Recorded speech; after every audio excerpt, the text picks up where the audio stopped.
नमस्कार दोस्तों। पारा शिक्षक का जो मानदेय है उसको लेकर के एक बड़ा खुलासा सामने आ रहा है और ये जो खुलासा है आप सबको जानना अति आवश्यक है। कौन कौन सी चीजें हैं जो आप नहीं जान रहे। बहुत सारे ऐसी चीजें हैं जो आपको जानने के लिए ये वीडियो मैं आज बना रहा हूँ। हालांकि मैं ये वीडियो बनाना नहीं चाह रहा था पर कई सारे लोगों का कमेंट लगातार आ रहे थे इसके बारे में थोड़ा सा बताइए, तो मैं आज बताने वाला। ध्यान देंगे आप लोग। सिर्फ 3 जिले जिम्मेदार। आखिर कौन कौन से जिले जिम्मेदार है? बड़ा खुलासा आया। शकील भाईजान का जो अपडेट है ये भी मैं बता। पेमेंट आर्ट का जनवरी का जो पैसा है वो आखिर क्यों अ, ऐसा बातें निकल करके सामने आ रही। आगे यहाँ पे ध्यान दीजिएगा। सबसे पहले देखिएगा कि पारा शिक्षक जो मानदेय है ये देरी होने का जो पूरा सिस्टम है, अंदर की जो सच्चाई है वो आज मैं आपको बताने वाला हूँ। ध्यान दीजिएगा। मानदेय को लेकर के जो बातें निकल करके सामने आई, यहाँ पे सबसे पहले देखिएगा आप लोग कि मानदेय की अगर हम बात करें पूरी प्रक्रिया स्टेप बाय स्टेप क्या क्या प्रोसेस होता है। ध्यान देगा कि बहुत से साथी डायरेक्ट सोचते हैं कि पैसा सीधे आपके विभाग से बैंक में चला जाता है, बट ऐसा नहीं है। विभाग से डायरेक्ट बैंक में नहीं आता, लेकिन असल प्रक्रिया इससे कहीं लंबी है। क्या क्या है ध्यान देगा। पहला आपका स्टेप 1 में आपका जाता है। ध्यान, सारी चीज मैं आपको बताने वाला हूँ। जिला स्तर पर आपका डाटा तैयार होता है। फिर हर जिले में यह चीज अनिवार्य होती है। पहला का पास शिक्षक यानी कि पारा शिक्षक है, शिक्षकों की जो संख्या है कितनी है।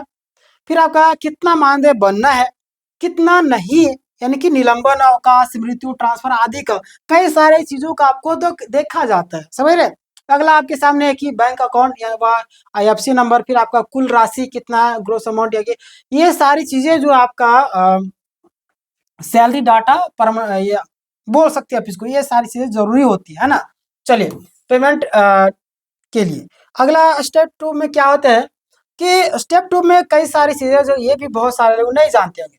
तो स्टेप 2 में आपका आता है कि सिर्फ डाटा काफी नहीं होता है, जिले को यह भी सर्टिफाई करना होता है कि डाटा सही है या नहीं। गलत होगा दिक्कत हो जाएगा, जाहिर सी बात है, कहीं और चला जाएगा या रुक फंस जाएगा। कोई फर्जी एंट्री तो नहीं हुए। बहुत सारे लोग गलत कर सकते हैं, तो वही बोला था कोई फर्जी एंट्री तो नहीं हुए। भुगतान के लिए जिला सहमत है या है या नहीं, इसे बोलते हैं मतलब कि आधिकारिक पत्र यानी कि लेटर अप्रूवल क्रिया। आगे बात करते हैं। ये आपको मैं बेसिक चीजें आपको बता रहा हूँ। स्टेप 3 में क्या होता है? राज्य स्तर पर आपका वेरिफिकेशन होता है। क्या? राज्य स्तर पर वेरिफिकेशन यानी कि जब सभी जिला का डाटा पत्र आ जाता है तो तब राज्य स्तर पर आपका ग्रोथ चेक होता है ना, और बजट मैचिंग होता है। फिर अगर एक भी जिला मिसिंग है तो पूरा प्रोसेस वही पर अटक जाता है। तो सारी इतना लंबा प्रोसेस होता है। आगे मैं फिर आप बताता हूँ, आगे बताता हूँ आपको यहाँ पे कि स्टेप 4 में क्या होता है। यानी कि बैंक आपका बैंक डिटेल जो है ना, बैंक एडवाइस से आपका जनरेट होता है। यानी कि फिर आपका जब 100% जिलो का जो डाटा है कंप्लीट हो जाता है तब आपका बैंक एडवाइस बनती है ना। चलिए फिर आपका बैंक एडवाइस में आपका सरकार की तरफ से बैंक को जो आपका आधिकारिक आदेश है ना, कि इतनी राशि इतने खातों में ट्रांसफर करो, सारी चीजें होती है। फिर आपका ट्रांसफर किया जाता है। यही ट्रांसफर। आगे देखिए क्या प्रोसेस होता है। स्टेप 5 में यहाँ पे ध्यान देगा कि बैंक से पैसा जाता है ना। बैंक के एडवाइस मिलने के बाद आपका 2 से 4 दिन आपका काम होता है, उसी में आपका खाते में आपका पैसा चला आता है। तो इतना लंबा प्रोसेस। अभी प्रोसेस कहाँ पे अटका? तो ये सारे प्रोसेस जो आपको जानना जरूरी था। अब जो प्रोसेस कहाँ पे अटका है यहाँ पे ध्यान देगा। अभी जो आपका फिलहाल की मैं अगर बात करूं तो अभी जो प्रोसेस आपका स्टेप 2 पे आता है, यानी कि क्योंकि इन जिलों ने डाटा अपलोड नहीं किया, अब पत्र अपलोड नहीं किया गया ना, यानी कि जो आपका जो डाटा चाहिए, जो डाटा अपलोड होता है वो इन लोगों ने नहीं किया। समझ रहे? आप पेंडिंग डिस्ट्रिक्ट कौन कौन से ये जान लीजिए।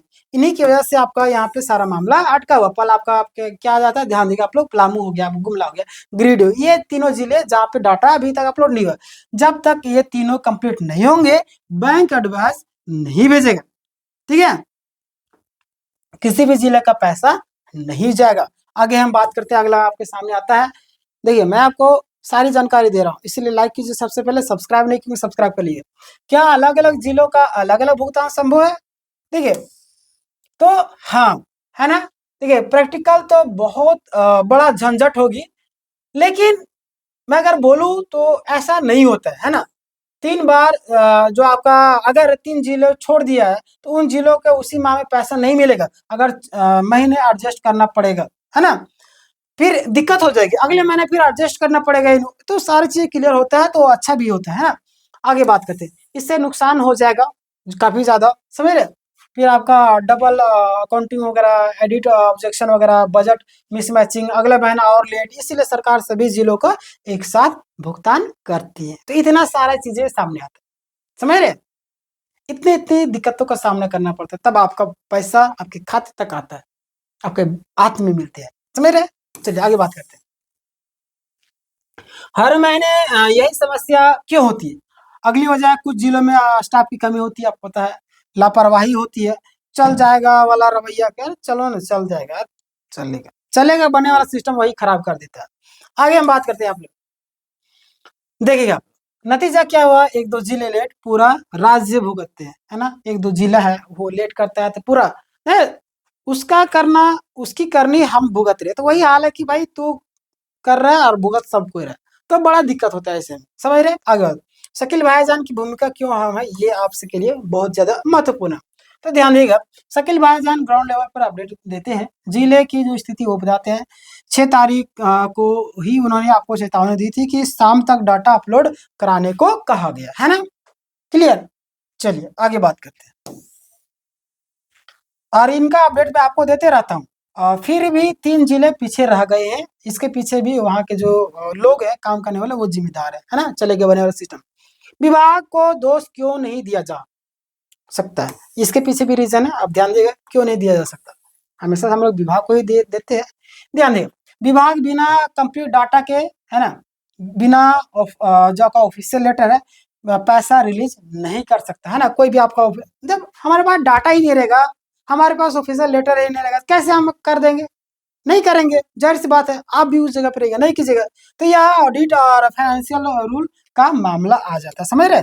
चलिए आगे बात करते हैं। पारा शिक्षकों को समझना जरूरी है, क्या समझना जरूरी है, ध्यान दीजिएगा आप लोग कि यह लड़ाई सिर्फ सरकार से नहीं है, अपने जिले के सिस्टम से भी है ना। अगर जिला समय पर काम करेगा तो आपका पैसा भी आपको टाइम से मिलेगा, अगर वो टाइम से काम नहीं करेगा तो नहीं मिलेगा।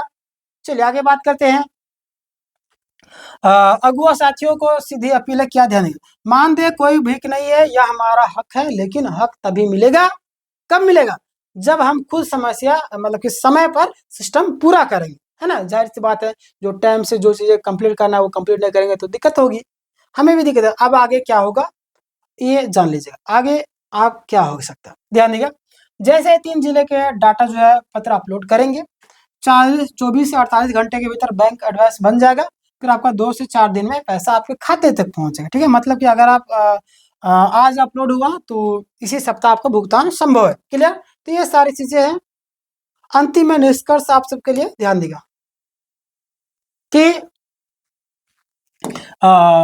देरी का कारण सरकार नहीं है, बजट नहीं है, तकनीकी दिक्कत नहीं, सिर्फ कारण है 3 जिले की लापरवाही, क्लियर। तो ये सारी चीजें आप खुद गलती करते हैं, इसका खामियाजा पूरे झारखंड राज्य के स्तर पर सभी लोगों को भुगतना पड़ता है। तो आपकी गलती कैसा पूरे लोगों को मिल रहा है, तो आप सुधर जाइए, ये अच्छी बात होगी, है ना। तो अब इस पूरे मामले में आपका क्या कहना है, आप हमें कमेंट करके जरूर बताइए, अपना राय कमेंट में जरूर देंगे। इस वीडियो को ज्यादा से ज्यादा लोगों तो शेयर करिए, बहुत सारे लोग नहीं समझते होंगे तो उनको पता चल जाएगा। और अभी तक आपने सब्सक्राइब नहीं किया, सब्सक्राइब कर लिया। और अगर आप तैयारी कर रहे हैं किसी अन्य एग्जाम की, जेटेट हो या किसी चीज़ की, तो हमारे चैनल से आप जुड़ सकते हैं, फ्री ऑफ कॉस्ट सारे क्लासेस होते हैं, पीडीएफ आपको फ्री में दिया जाता है, टेलीग्राम का लिंक आपको डिस्क्रिप्शन में, आप जाकर के वहाँ से भी जुड़ सकते हैं। मिलते हैं नेक्स्ट वीडियो में, तब तक के लिए धन्यवाद।